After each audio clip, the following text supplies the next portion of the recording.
Hello and welcome to A Celtic World, the YouTube channel and podcast made by Celtic fans all over the world for Celtic fans all over this great big world. And it may be a great big world, but our two guests tonight are in much the same place. Eddie just outside of Bangkok and David in Bangkok. So it's very much a world famous CSC evening or morning or afternoon, depending on where you are. Hello, Eddie.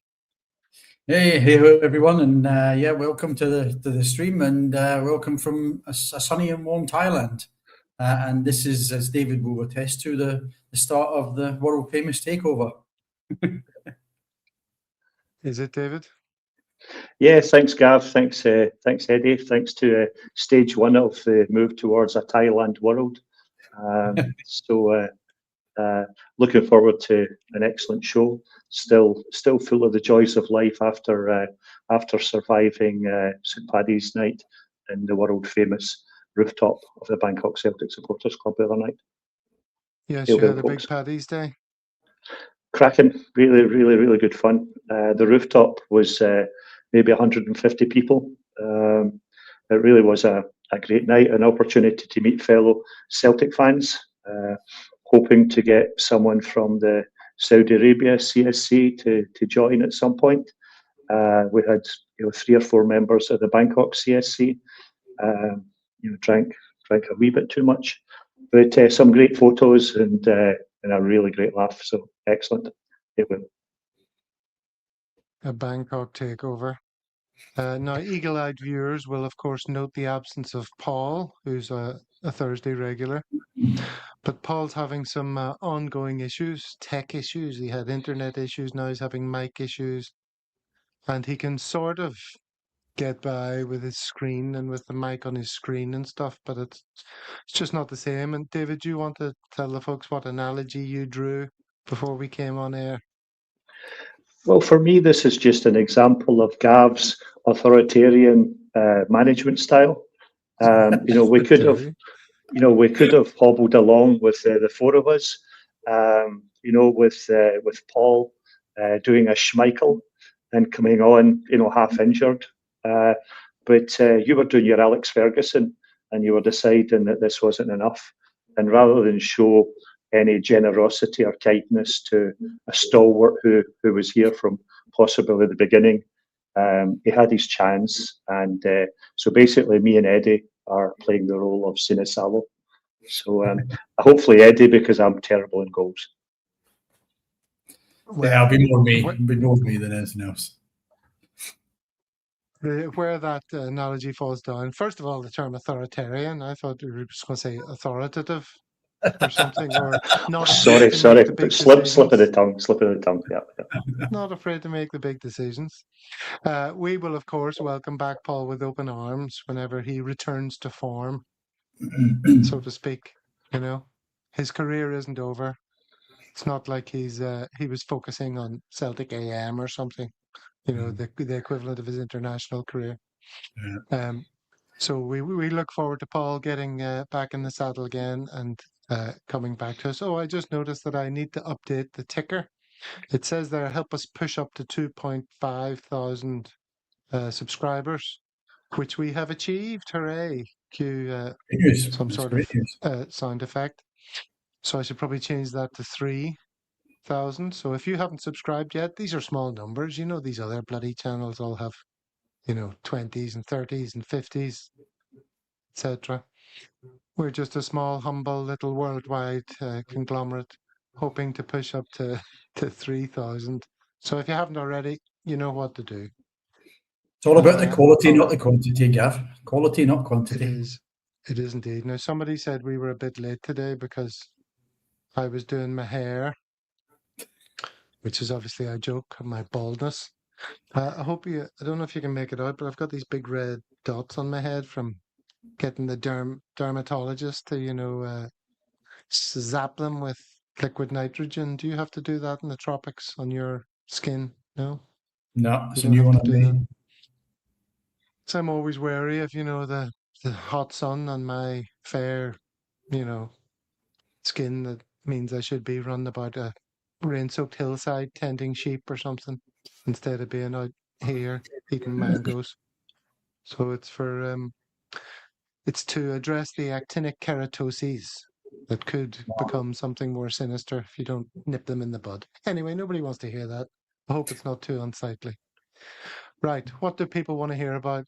They want to hear about this. Fists of Fury is the title, and there are the three main men in the hot seats of the top three clubs, the three clubs with a chance of winning the league, all balling their fists as we enter Squeaky Bum Time, as it was once called by the aforementioned Alex Ferguson. So that is the big question. Who's going to come out on top? I want to ask you just generally how you're feeling about where we are in the season, Eddie. Are you very excited for the run-in and, quietly confident? Yeah, I'm happily amazed that we're here where we are. Just a couple of points behind Hearts. A few weeks ago, 4 or 5 weeks ago, as I said before, my neighbours think I'm killing people when I'm screaming at the TV. So I'm very, very pleased at where we are. And we've got a few good games left that we need to win. Obviously, we've got to keep winning. With the aim of getting closer and closer as we can to Hearts, if not overtaking them. And then what I'm really looking forward to is the fixtures for after the split. I'm really I haven't looked forward to that for years, but I'm really looking forward, and I'm really interested in how that's going to look when you've got probably obviously a Glasgow derby, you've got an Edinburgh derby in there as well, and then you've got Hearts alongside. So the fixtures are going to be very, very interesting when they come out. But yeah, I'm pretty confident. I'll be more confident if something happens with Hearts on Saturday before our game this weekend. That'll be even better. But yeah, I'm feeling more confident than I was 5 or 6 weeks ago. That's certainly for sure. Even with the squad the way it is, the win against Motherwell was always a good thing to get over the line, especially when we actually scored a few goals. The only worrying thing, I guess, is the fact that we may have scored the most goals and the highest amount of goals in the league, but we've also conceded the most. 32 or 33 goals, I think we've conceded. So our goal difference is pretty grim. So we really need to be points ahead rather than just hoping for a goal difference win, because I really can't see us starting to win 4s and 5s again like we used to do. I just can't see it because I don't think we've got the people up front to do that. So yeah, I'm looking forward to it. Really looking forward to it. And as I say, I'm much more confident. I'm more confident in the goalkeeper, which I'm sure we'll come on to. And we get a couple of players back in the next few weeks, that will be even better. Clumsy Colin here says the club's failures have made this season interesting. That's in without terms doubt. of the title race. Yeah, that's and without it's hard to doubt. argue with that. Yeah. David, Without doubt. I don't know about you, but my sort of confidence levels were creeping up. But that Motherwell game to me was like a bit of an acid test, and the fact that we came through that so well, gives me great heart. Are you the same? Yeah, I think that we need to remember we were 1-0 down against them, and I think for large parts of the first half they were the better side. But if you look at where we were, was it only 4 weeks ago, where we lost at home to Hibs, and then we were going on the 4 away games with Stuttgart, the Huns twice, and Aberdeen, all in the space of about sort of 25 minutes, and to come out with the results that we achieved after the Hibs game was phenomenal. I mean, after the Hibs game losing and then 2-0 down at half time against them, no way did I think we would be in this position now. But where we are, is testimony to the magnificence of Martinoneill. How we've managed to get those results and drag out the performances. But now I'm a lot more confident. I think we've seen against Motherwell that the pressing was much better. And I think this is largely due to the fact that we're only playing one game a week instead of playing every 3 or 4 days. So I'm expecting that our next two games, I think, are away to Dundee United and Dundee. I'm expecting us to get the full 6 points, and then, to be honest, whatever Hearts do away to Livingston, I expect them to drop points, a few times. Unlike Sutton reckoning that they're still favourites because they've got a couple of key players coming back. I mean, I've mentioned this in previous years. We look after ourselves, and we'll be fine. If we win all our games, we win the league, and I think that we'll put ourselves into a position where we are in control. Hopefully, one or two key players that can come back to bolster the squad. So I'm feeling a lot better now, and I think, as Eddie said as well, that we've got a keeper now that we have more confidence in. I think the defence have more confidence in the keeper, and but I think we need to remember that for the first half against Motherwell, we weren't brilliant, to be honest. Well, you touch on a number of subjects there that will come up during the course of the show. But sticking with that Motherwell game, rejuvenated Celtic winger says he couldn't be happier, and the Yang gang are loving it. I don't know if you saw this, but Yang has emerged as an important member of the side under Martinoneill, and then he even has his own fan club, the Yang gang. Yeah, I've heard about the Yang gang. It's nice. I like it. It's great to have people supporting you. I mean, I don't want to burst his bubble or anything, Eddie, but the Yang gang is not an actual thing, right? How dare you? It's not a thing. I think it was coined on one of the other podcasts. I think it was one of the Celtic Exchange or somebody like that, wasn't it? That seemed to state this. I think at the end of the day, what is he? He's only 22, 23, Yang. He's only still quite a young player, really. And I think he's got a number of goals for us this season, a bit more than he's had in previous season. I think it's 5 or 6 goals he scored this season. So and he's had a couple of man of the match awards, I think, from memory as well this season. That's a good comment. I think that happened this season, one of his first seasons, when his other half was over and he was having a bit of fun and he was more relaxed, and that was the story at the time. But for me, I think the thing that stood out for me with the Motherwell game when he was man of the match was his defensive work as well, working his way back. He might have made a couple of little errors, but he was really fighting back to get back in amongst it. And I think what was telling at the end of that game, and I watched the end of the game where the number of players who just fell to their knees. Tati was one, Yang was another one. I think Yang just ran his legs off that day, backwards and forwards. And I don't know how many kilometres he did in that game, but he certainly a few miles in. I'm very pleased with him. Really pleased with Yang. But the Yang gang thing, I'm sure it came up on one of the other the Celtic podcasts. That's where it came from. Well, a couple of things about that. One thing about his wife being over, or his girlfriend, it always puts me in mind of an old episode of Minder. And Arthur Daly is talking to, what was his name? Yeah, Minder. Was his name Minder? No. It was Dennis Waterman, but I can't remember what his name was. The character that Dennis Waterman plays, and he was going. Terry was going into a boxing match, and Arthur Daly found out that he'd been, spending the previous evening with some woman, and he told him he shouldn't do that because to achieve sporting excellence, you can't be drained of your vital juices. So that always reminds me of that. Anyway, the Yang gang, David, it's not a thing. It's just something people say when he plays well. Right. Not at all. But first of all, shout out to Craig in the chat box. It was great to see you last year. Hopefully, you can make it back to get yourself on. We can get you as the next panelist when we start phase 2 of our Thailand world. So look forward to seeing you. In terms of the Yang gang, I'm starting a petition on Blue Sky and Twitter for Gav to get a new song for Yang.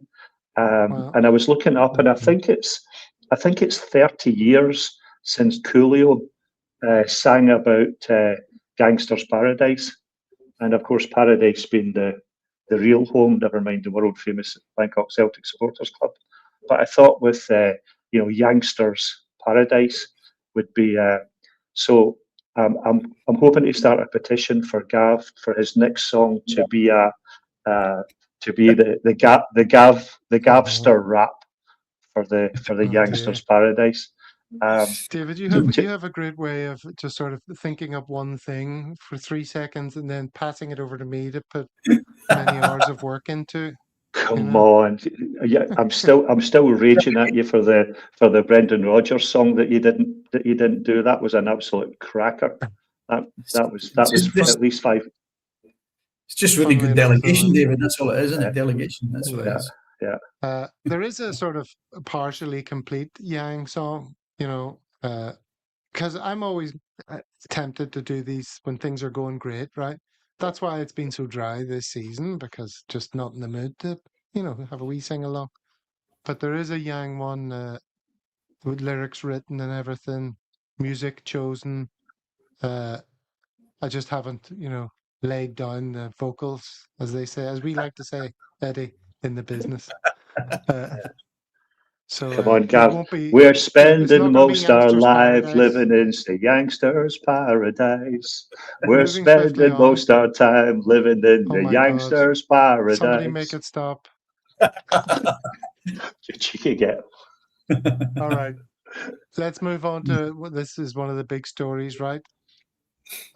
Obviously, Schmeichel on CBS Sports talking about his possible retirement and the injuries he's been suffering from. So I want to talk a little bit about how that's gone down and some of the press comments. You mentioned Chris Sutton. We'll talk about what he said. But Eddie, do you feel a degree of sympathy for his career coming to the end? Are you kindly disposed towards him? Yeah, I guess I am. But then, of course, it all comes to an end for everybody at some stage in their careers. And keepers are, I don't know, was he 38, 39, I think? So, keepers tend to play a lot longer. So I think he's not had a bad innings, as he would say. Look, I made my feelings very, very clear right from, David will attest to this. I think we had the conversation when he was first signed for Celtic. I just thought it was a really bad signing at the time. I thought it was another lazy signing with Celtic.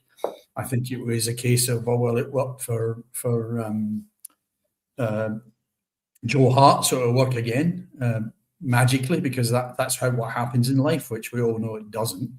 So, I found myself eating some awards in his first season because he a few of the good performances he pulled off, especially in Europe, where he made some really important saves, and actually he was very, very good with his feet for that first season. But this season, I think we've all agreed and we've all seen his form really dip, both with short stalking and obviously with his feet, where he's made a number of errors. I think I agree to a certain extent with Chris Sutton that in that interview he never mentioned the club that were actually paying him once. It was all about Denmark. And I think there must be a bit of selfishness, but then I think most professional footballers are going to have, some sort of selfishness in them if they're looking to play for their country. So especially in a World Cup, it's probably his last opportunity. But what I find bizarre about the whole thing is that there's a couple of things here. How did he carry those injuries? And 3 major injuries. If you're talking the equivalent of ACL was what he said, and Jota's been out for almost a year, right? So how is he carrying those injuries without the medical team at Celtic knowing? Now, that's either somebody's got to be made accountable at Celtic for that if they knew and let that happen. That's the first thing. Or if he kept it a secret, then that's down to him and he's got to be accountable for that. It's impossible surely to have kept that amount of damage a secret. We could all see it week in, week out, that he wasn't performing the way he should be, especially down to that side or even up to that side for that matter, where he was coming across with his right hand. I have some sympathies for him, but not completely. I think he's got to take a lot of the blame himself. I think he should have been looking at it and thinking, well, it made no sense. If he kept playing and damaging more and more and more, that wasn't going to give him more opportunity to play for his country, right? So it made no sense to carry on and keep damaging it. He would have been better, really, to sort of look after himself and tell the Celtic management exactly that. Manage the amount of time he plays. And I know we're not very good at that, because you only got to look at Calmac for that. We don't manage his time really that very well. But we haven't done them in the past for some of the other players. So I think there's a lot of blame for this across the board, to be honest. But the other thing you've got to ask yourself is that if all of those three managers knew, and okay, Wilfred Nancy wasn't there very long, if all of them knew what his situation was and none of them still fancied Sinisalo, I think that's when a lot of us were thinking, well, how poor can Sinisalo be in training? So yeah, it's some sympathy, but not totally, I'm afraid, for me. I know you kind of agree with that, David, that a lot of the blame lies with the club, but what do you think? They're just sort of blinded by him being a big name, or what? That he was always a shoe-in? So I think we need to hear both sides of the story. I expect that Martinoneill will be grilled about this at the next press conference. It's an obvious story. Someone who is so badly injured that they're going to be out for 10 to 12 months. I damaged a rotator cuff in a car accident a few years ago, and I couldn't lift my shoulder above, so the idea that a professional goalkeeper would be able to, even with a painkiller injection, would be able to go out day-to-day training, shot stopping where the ball's coming at you at a rate of knots. It's impossible that the club would have known, or they would not have known, how serious his situation was. We're talking about a professional club, in theory. They would have done an MRI, they would have done the various scans, and I've seen on some of the different websites where they're saying how difficult it can be to find out how serious a shoulder injury can be. But it must have been blatantly obvious to everyone. As a Scotland fan, I was delighted that he stayed, because that's pretty much why Scotland are in the World Cup. But as a Celtic fan, it was very clear that, it was 12 months ago when he had his injury. Yeah. And, so when he had his injury 12 months ago, he was rushed back into the team for the cup final, where he single-handedly, single-armedly, or whatever you want to say, cost us the treble. And that was the time for me that the club should have said, either we think that Sinisalo's up to the task, or else we replace him with someone who's fit. Let Schmeichel, and I don't know when it was we gave Schmeichel the contract extension, but the whole contract situation was badly mismanaged. After the serious injury, for me, Sinisalo was doing nothing wrong coming up to the final. I know it's very clever in hindsight, etc. But we were all saying that Sinisalo had done nothing wrong. And then he's had some good games this season. But if you look at Braga, that goal in the first 10 minutes against Braga just completely deflated the team. Stuttgart, he was at fault for at least two of them quite early on. And if you look at, Stuttgart weren't trying that hard, probably. The tie was already won. We made a fist of it in the second leg. Again, all these daft cliches, but with Sinisalo and goals. So I think that the whole mismanagement, whether it's Schmeichel at fault, whether it's the board at fault, whether it's probably a mix of the two, has badly cost us in terms of Europe and also in the league. Yeah. I see someone talking about how, they might have to sort of do some face-saving techniques here now, because it's been so badly handled from a PR perspective, the way this news has been announced. And I had said on the group chat a couple of days ago when we were talking about it that this illness that they were talking about that nobody ever really bought. Nobody thought he was ill. Martinoneill, I don't think ever even used the word illness. He said, Kasper's not feeling well. And I think that was Schmeichel coming to him and saying, I don't think I can hack it anymore, sort of thing. It's time to drop me out of the team, stick Sinisalo in. It wouldn't surprise me if something like that is told to us, whether it's true or not, as a face-saving technique or something. Because But then, yeah, go on, sorry. what was stopping our management from what would have stopped them just continually playing, and they were happy to keep playing him. And he wasn't in his worst form ever, was he? He's had bad patches prior to this. So I don't know, Eddie, you were going to say something there. No, only just that I think you mentioned it before. I think the platform that you announced it on, is the thing that gets me. Unless you happen to be watching that, or some of the Celtic supporters were watching that interview, we wouldn't have known. So that's weird, and that's what you're saying, is that somebody in Celtic needs to be looking at that and say, well, how come we were not involved in this announcement, and how come we weren't the ones to sort of talk about it? Which makes it even more ridiculous, and it makes them look even more ridiculous. But then, should we be surprised? Probably not. That's how we do things, right? That's how we roll. Well, maybe he's working his ticket now for a job in the media, so hit them with the big news. A world exclusive from Kasper. It was just a bit strange because his dad, it seemed to be a surprise to him as well. He seemed to be saying, what, 10 months? I just thought it was really bizarre. And as Eddie said, 10 minutes he was going on about it. And, as Michael said, not once did he mention Celtic. No, not once. Okay, well, I think that's enough on the Schmeichel subject. What about our returning players? Let's concentrate on where we are here with going forward in the season. Here's a tweet from Lim Jehi, otherwise known as Chomp Olivier. Absolutely everything points to Celtic. McGregor, Engels, Johnson, Osmond back in a week or two.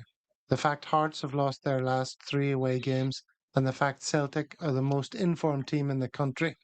Give it another week or two until Celtic are top.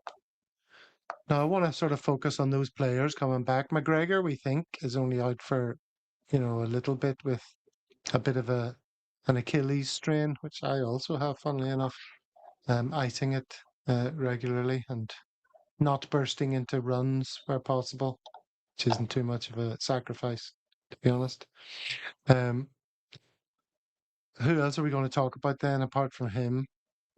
Well, let's start with Alistair Johnson. His comeback seems to be dragging on, taking forever. Canada have called him up for the March friendlies.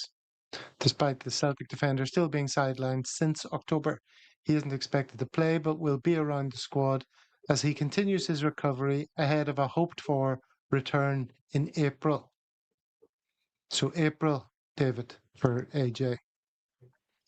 Yeah, I mean, I think this is something that hopefully, again, the management have learned a lesson. I think that it's obvious that AJ was rushed back ridiculously early after his previous injury earlier this season. I think he came back a lot earlier than most experts and non-experts were expecting. And I think he lasted half an hour or something before it went again. I think his situation, it's a difficult one, I think, because we want to manage him as much as that. I think this time last year he was probably one of our likeliest to go to the Premiership. I think he's a tremendous player, tremendous work ethic. He gets the team. He's a motivator. He's kind of gallus, if you like. But in terms of his replacement, Araujo, I think he's come in and there's no rush. I mean, when AJ was coming back the last time, I think it was, with all due respect, it was it was Ralston that we were worried about. Whereas this time we've got Araujo. So I would want to get AJ back in the team quickly, because I think if we don't, then we risk disappointing him in terms of what happens for potential transfers. But it will be great to have him back for sure. So having him and Araujo, a bit like on the other side when we've got KT and Sriracha. I think to have both of them on both sides at full pelt for 45 minutes each or 60 minutes each will be tremendous. Yeah, there is some talk of Araujo being injured. Yeah, I hope that's only talk. That's Smell the Glove asking that question. He's just a baby. Yeah. I think that's the point, isn't it? There was reports that he had an injury. I think the other thing we've got to be careful of, and I agree entirely, we should be rushing AJ back. But we've also got to remember that at the moment Araujo is still a loan player, right, with no option to buy. So we've got to be looking kind of longer term. We can use him and use him. But I think April, if you mentioned April's only a couple of weeks away, if that. So bringing AJ back early, I think, is going to be another mistake if we do that.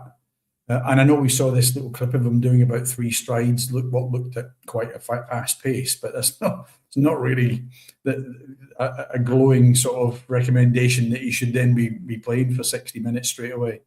So I think we've just got to be careful here, because the other option, I think, only one is Ralston. After that, well, Donovan's doing fine. No panic here, says Brown Warrior. Yeah, well, Donovan.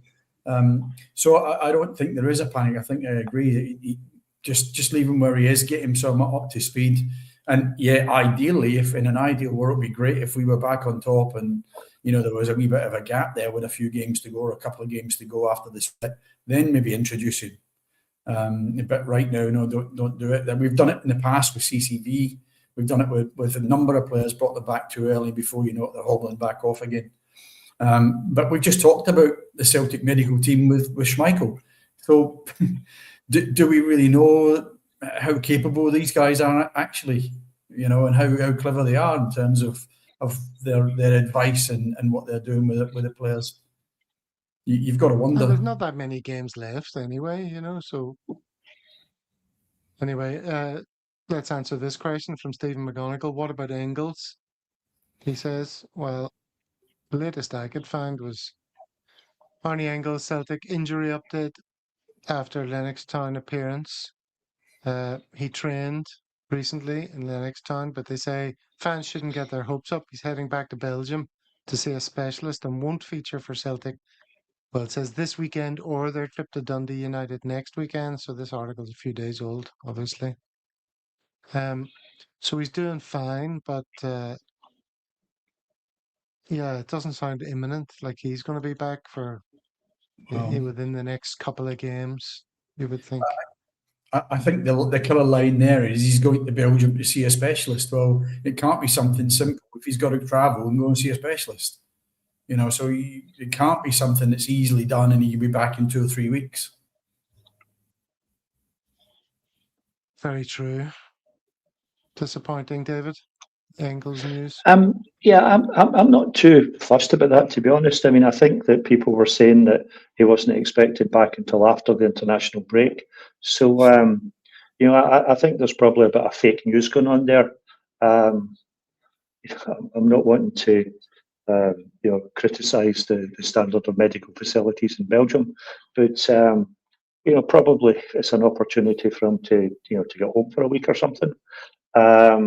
I'm not concerned about that. I think that obviously we want him back in the team, the first team, as quickly as possible. But people were saying, I think Paul had mentioned that he was never coming back before the international break. So I think let's see where we are. I don't know how long the break is. Is it a week, 10 days or something? So I'm hopeful that he'll be back, and then when we have him, Kalmack, we've got Rio, Nigrin. We've got a squad that we can again with strength in the right back, strength in the left back, and hopefully young Osmond, can come back onto fitness. Well, let's talk about him. Let's talk about him then. Really look forward to Callum Osmond coming back. I think he's got great potential. We were all absolutely thrilled with his start to his Celtic career, a smile on his face and running about and looking like he could have been an absolute, surprise package. Enthusiastic as anything. And anyway, unfortunately, yeah, he got injured. But when's he coming back here? Is there any news here on this? No, I don't know if anyone has any insight. He's the striker we crave. He's easily our best striker. He's very unlucky with the timing of that injury. Just a couple of games he played in, you can see he's a decent young player. His movement is exactly what we're missing up front. I think that's really the key issue. His movement is excellent. He's all over, pulling defenders left, right, and centre. If this international break, maybe it's come at a wonderful time for us, just to give players that little bit of extra time, all these guys we're talking about, to come back, because I was thinking about it the other day. What was it this morning? I was out for a walk, climbing up a hill with my dodgy Achilles, trying not to strain it. And I was thinking, if I was in charge and Osmond was back, what would I be doing? I was also thinking about how Iheanacho's not getting enough time up front, but that's because he's not fit and he can't last that long. But he gives you something, in terms of bringing players in, and he's a good footballer. I'd be thinking the ideal scenario would be to play him for the first 25 minutes or something like that, and then bring someone like Osmond on if he's fit for the rest of the game to run them ragged as the defence tires. Does that sound good to you, Eddie? Yeah, look, I liked him. He was a bright start. Again, young lad, very, very enthusiastic. He loved his goal against the Rangers, and I thought he was going to be good for us. I really did. Again, I just think we've got to be careful. We don't rush him back. But our options are limited. With the guy that was playing, I've forgotten his name now. The guy that played the first half last week. That won't work. So then you're looking at Iheanacho, as you say, Chavanchara. I think I'm still doubting him. Although I think he's actually said in an interview this week, I think I remember seeing that he's sort of dedicated more to Celtic than playing for his national team, which is completely opposite to Schmeichel. And he's upset his international coach, his manager. So, yeah. But yeah, it would be good to see Osmond back. It would be good to see him back. But again, just let's not do the stupid thing and rush them back. Yeah. All right. Well, let's take a pause here just for a second and play a little clip. I wonder, should I play the minute one? Would that give me time to dash to the toilet and come back without anyone knowing? Go for the long one. Just grip my teeth? Prior planning, that Gav. Prior planning prevents it. Yeah. I could play Where is the Ambition, of course. That would definitely give me time. Shouldn't be discussing this on air, should we? This should have been something that we addressed prior to. No, well, this should have been something we addressed prior to. I'll just grin and bear it and play the short one. Every life is full of stories, and we all know someone whose story should be preserved. That's what an audio memoir is. A record of you or your loved one's life stories, family anecdotes, and poignant memories. We will talk online and then edit the recordings into episodes, accompanied by family photos and contemporaneous images of the past, creating an enduring audio-visual experience. We all know someone who deserves an audio memoir. Yes, use the discount code Celtic when you get in touch for your 10% discount. There you go. So if we can put aside thoughts of my pressing matters in the bladder region. We don't have, well, we're up to 40 minutes already. We don't have a huge amount to talk about because there's no game to dissect. But obviously we're looking forward to the weekend. And we're also talking earlier about, the Hearts, Rangers, Celtic triumvirate. And in terms of percentage risk to Celtic's title hopes. How would you attribute the risk in terms of percentages between Hearts and Rangers? David, you first. I think for me, we've got to take account of the referee. I know we have the typical Celtic paranoia, etc. But we have to factor in the honest mistakes that are going to come Rangers' way over the next, the next 8 games. I think as long as they're in with a chance of winning, then I think they'll be getting a lot of decisions their way. So I expect them to be a more difficult challenge than Hearts. Yeah. But again, we do what we need to do, and they become irrelevant. I think that Motherwell will also, they played well against us, and I expect them to take points off both Hearts and the Huns, in the next, the next set of games when they play them. So I think we should be favourites. I think well deserved after the run of games that we've managed to navigate. And but out of the two of them, I would put the Rangers as our closest rivals. As our closest rivals for this title. Okay, you're the same, Eddie. I think saw you nodding along there. I kind of agree to that. I agree with that, especially the next three fixtures. If you look at who's got who, I mean, Hearts have got Dundee, Livy, and then they're at home to Motherwell before the split. So that could be helpful too, as if Motherwell sort of turn up. But obviously that's at home. And Rangers have got Aberdeen, Dundee, and then Falkirk, who are no fools. So they've got two of the sort of top 6 then probably, or maybe not Aberdeen. But so I agree. I think it'll be Rangers. But as we've said at the top of the show, and I think we've repeated a couple of times, all we've got to do is focus on us and keep winning our games. And yeah, okay, if we can get a game, our games are after theirs, then that helps as well, I think. Puts them under a wee bit of pressure to win, which I think that happens this weekend as well with Hearts. I think Hearts playing Saturday and we're playing after them. So Hearts play on Saturday, we play on Sunday, as you can see by this amazing graphic I put together. And as you say, the other fixture is Rangers are at home to Aberdeen. Yeah. And then they're away to Dundee, and then they're home to somebody else in there, I think. No. So let's assume we do the business. Which of those 2 games, Eddie, do you reckon there's more chance of points being dropped in? Hearts at home to Dundee or Rangers at home to Aberdeen? Well, Aberdeen have been pretty poor, but they always seem to turn up against Rangers, so it would be nice to see them turn up that day. And I agree, yeah, even if they can sneak a draw there, that would be helpful. New bounce. Suddenly, Stephen Robinson will be Stephen's best friend if he does something. He's not a big fan of Stephen Robinson, and I am quite a fan. I think he's done really well. Mahesh, the trend line suggests the race will be between Rangers and Celtic, and advantage Celtic because their net XG is above 1 and Rangers well below 1, so more points dropped for them. Well, let's hope that's right.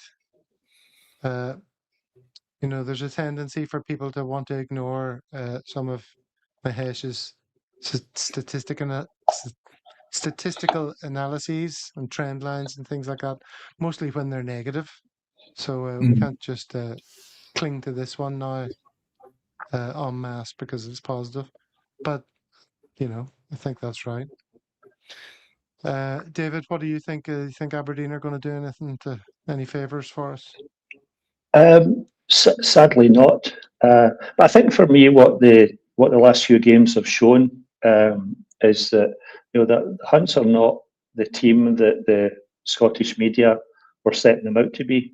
I think their away record, in particular at home, they've got a good record. Their away form is abysmal.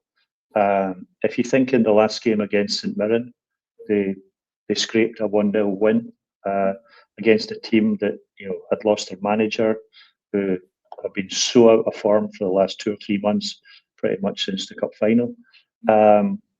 And they only scraped a win, but at home they're pretty strong. I would like to think that the new manager might have an impact, but I'm not particularly confident. But really, we beat Dundee United, and I think that's all we really need to focus on, and anything else is a lovely bonus. I have family who are Dundee United fans, my brother-in-law and my 2 nephews, and they went along to the game we lost against them. And didn't we lose? Yeah, we lost to them. And they were loving it, sending me the pictures of them all celebrating and everything. So hopefully they'll be crying into their pottage come this result. Strange Love the Doctor, coming through last month's fixtures the way we did was incredible. Pure guts, commitment and character. Now the schedule is fairer, giving us time to prepare properly. I can see us improve. Michael Ross follows that up with, will we need to improve? I've kind of given up on us improving this season. I used to be saying that when there was plenty of the season left. Now it's like, just keep getting the 3 points. That's all that matters. We could win this league without ever playing particularly well. That's fine. Well, that's what we've been doing so far, to be honest, isn't it? That's where the hiding behind the couch football is. But we have been getting the results. And I think we'll say it and we'll keep saying it. That's all we need to keep doing. No matter how it affects your ticker, that's exactly what we need to keep doing. Messi 1-0 wins will do. I'm a great guy isn't being particularly great, reminding me of my issue. Could go to the last game of the season. Could indeed. Yeah, that's what I said about the fixtures after the split. I was earlier on today. I was looking at the options and how it would work out, and it's just going to be so interesting because the shite bags that set these things up have got so much to avoid.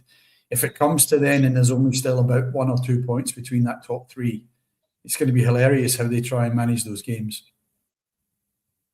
Because they'll do everything they obviously can to make sure it's not a last day sort of title decider if it's us and Hearts or us and Rangers. Guaranteed. Because that's what they do. They bugger Scottish football up by doing that. Whereas everybody else wants to see it, they will make sure it doesn't happen. Even if it is Hearts and Celtic.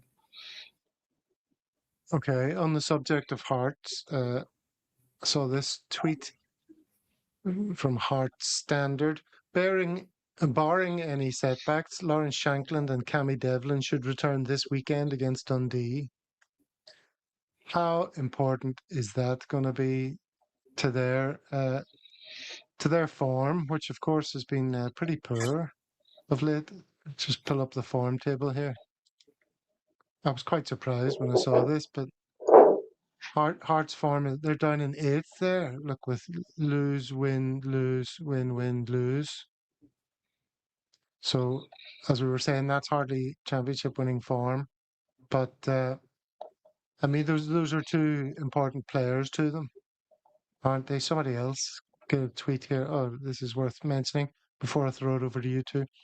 Hearts record with Shankland: wins 15 without 4, draws 5 without 1, losses 1 without 4.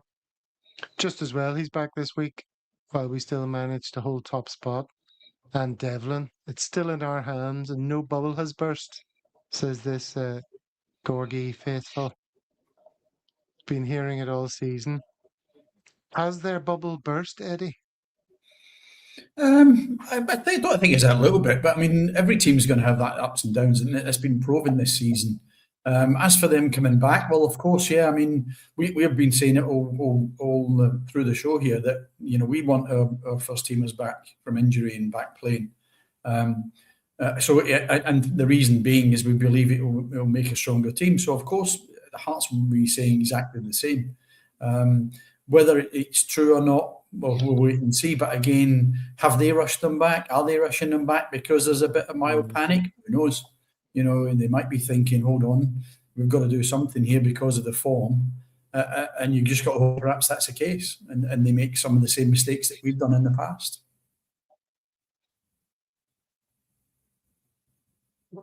Michael Ross here says he expects the top three to all win this weekend. That would be a turn up for the books, for there to be not some sort of twist or turn, David, in the title race. There's usually something. Yeah. I say as long as it's not us that are letting people down if they're putting the three of them on. But I think as Eddie said as well that the risk for Hearts is that they try and rush these players back too quickly. I think Shankland, he's not got the natural kind of body of an athlete, and I think we saw him at the start of the season or the end of last season. He looked like the size of a house, and probably if he's injured, then there's a chance that he'll be putting the beef on a wee bit again as well. There's no doubt Hearts have punched well above their weight. We've been absolutely horrific. The Huns have been pretty much where we expected them to be. If it hadn't been for Nancy, I'm very confident that we would have been 15 points clear. The League Cup already in the bag, confidently going for the treble. But obviously, that's not happened. So, fair plays to them. But I wouldn't think they'd want to rush back if they risk an injury. Craig McLean, I still think Hearts will finish second in our main challenge. Yeah, I kind of do as well, to be honest. I know they've only got a slim points advantage, but with those two coming back, potentially, that's what Chris Sutton said, isn't it, David? You mentioned that earlier in the show. Chris Sutton was asked who does he think is favourites, and he says he's still going to go with Hearts because those two are coming back. Are they that vital? They're vital to Hearts. I mean, it's you've got their top scorer, and I don't know, is Devlin a midfielder or something, but there's no doubt the two of them have been standout players for them. And if you look at we've not had a striker since Kyogo left, but if to lose your two best players, would always be a struggle. So I would disagree with Chris Sutton. I don't think if you look at the form guide, they're there for the taking, in my opinion.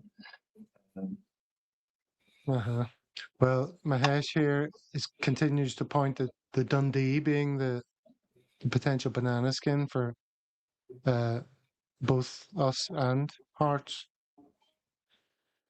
because he rates the manager they have a good style of play and can make life uncomfortable for Celtic. Potential banana skin before the split, Eddie? I'm not so sure. I think it's a bit like all the talk about Motherwell before we played Motherwell. Everybody's saying that they were the new sort of top of the range Barcelona of the Scottish Premier League. When actually, I think I said at the time, I didn't really agree. The form looked great, and fair play. Yeah, I think their midfield is pretty strong, or has been. But no, I don't think Dundee's. I'm not so worried about Dundee. Might be a wee bit of kidology there from Sutton. Wouldn't put it past him. He's a bit of a trickster, isn't he? Here's a quick message for you. Hello, lovely boys. I love the Celtic world. I do. Absolutely brilliant. If you haven't already, subscribe immediately. Subscribe immediately if you haven't already. That's the message. All right, well, gents, do we want to do any score predictions then to wrap up the show? David, what do you think's going to happen? I would say 3-0 to Celtic. Keep a clean sheet. Good result for the good guys. Eddie? Yeah, I'm not as confident as I said the other day. It would be lovely if it was 3-0. I just think we'll still stick with the 1s and 2s. I think the defence is a lot better. So I think we'll probably keep a clean sheet because we've got Sinisalo and a decent defence, whoever is playing in front of them. So I'll go 2. I won't go as much as 3. I'll say 2, in the hope that it is 2 by half time. I'm going to go with Smell the Glove here, who calls it 2-1 to Celtic. Why doesn't that come up? Oh, I've lost control of the comments for some reason. Anyway, Smell the Glove is saying 2-1 to the Celtic, and I agree with that. Michael Ross says any win will do. So that is definitely that's definitely the case. Don't know why my thing's not working here. I think the other thing is Hearts have got Dundee, right? So if we're talking about Dundee being a bit of a dangerous one for us, then hopefully they might be a bit of a dangerous one for Hearts at the weekend as well. If that's what people's chain of thought is. Well, we're going to have to wrap up the show. Oh no, here's that has popped up on its own. Are there zombies looking in? I don't know if I don't know if none have been in the chat anyway. Didn't plan to put that one up. But anyway, let's leave it at that, gents. Look forward to the game at the weekend. By the way, I spoke to Dano about doing a watch along because it's an early kickoff. So he's up for that. So I'll throw that out to both of you, gents, if you fancy it. A drink along, we call it. Well, I'll be watching from the world famous, of course. Okay. Happy birthday on Sunday, Pork Chop. Hope you have a great day, mate. And let's celebrate the early kickoff in style, so you enjoy the rest of your day. Yes, indeed. Okay. Happy birthday, Pork Chop. Oh, there it is. There. I was just wondering where that came from. Again, I've clicked it, but nothing's happening. All right. I think that means it's time for me to go and empty your bladder. Oh, he's gone as well. He's gone as well, yeah. That was obviously a big emergency. Yep. Right, okay, Eddie, let's I don't know how we close it now, so anyway, I think you might have to come back to formula. Yeah, I'm sure you will. That was it was actually, when was it? It was your birthday during the week as well? Day before St. Patrick's Day, 16th. It's always a messy couple of days, that one. Guy always makes you the fantastic cake. It was a brilliant photo. She's not doing that. That's coming from the store. Oh, you get a store that does the Celtic ones as well. Fair place. Yeah. It's just, oops. Welcome back, Gav. That was a quick pee you had there. No, it wasn't a pee. Something went wrong. I got error messages and all sorts of stuff. All right, but anyway, I'm back. So I'm just going to back to shut things down. I don't know what you've been talking about, but I'm sure talking about Eddie's birthday during the week. Yeah. Okay. Yes, happy 50th. Somebody says. Oh, that's not coming up either. I'm going to end the show, lads, while I still can. Okay, until next time. Hail, everyone. Hail, folks. Cheers. Yeah, bye.